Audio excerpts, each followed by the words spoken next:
For this capstone, number 2, I will be looking at the Alaskan town of Utqiavik, one of the oldest inhabited places and the most northern city of the United States.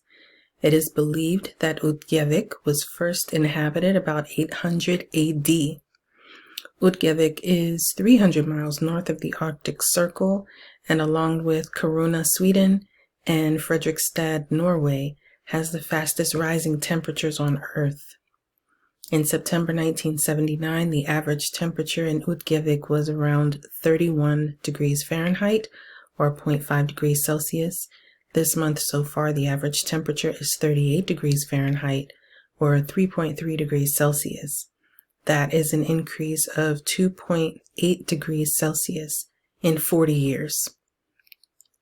The threat to Utqiavik is retreating snow ice and higher winter temperatures that prevent sea ice from reforming. Hunters that use the sea ice to store game and whales for the winter cannot provide food for their families or villages.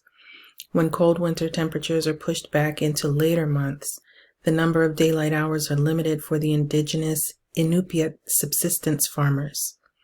Utqiavik has also experienced flooding from an offshore storm hundreds of miles away.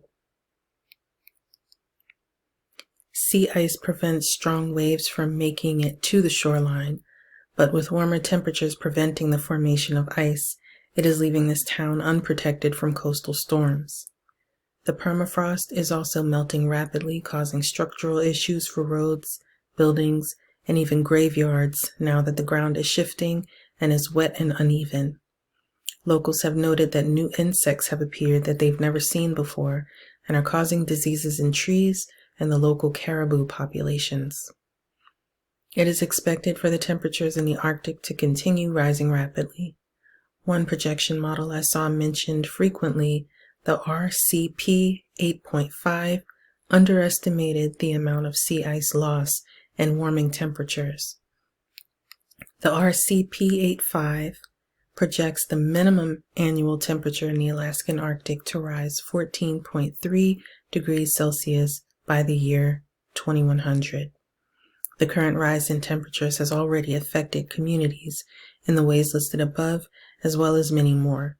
The dwindling sea ice also has Russian, Canadian, and American oil companies moving in to cash in on the oil below the Arctic seafloor.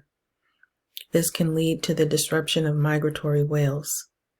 Oil spills and rigs being set up in the area can also pollute the ocean, tainting the food that the locals depend on.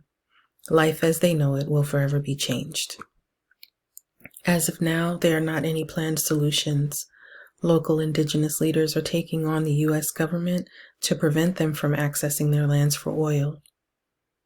The First Nation tribes may also petition to prove that their land extends to the seafloor, as long as they can prove that it is part of the continental shelf. If they can prove that, they can limit where drilling will take place closer to land. The rest of the prevention depends on the rest of the world taking action to prevent the catastrophic rise in Arctic temperatures predicted.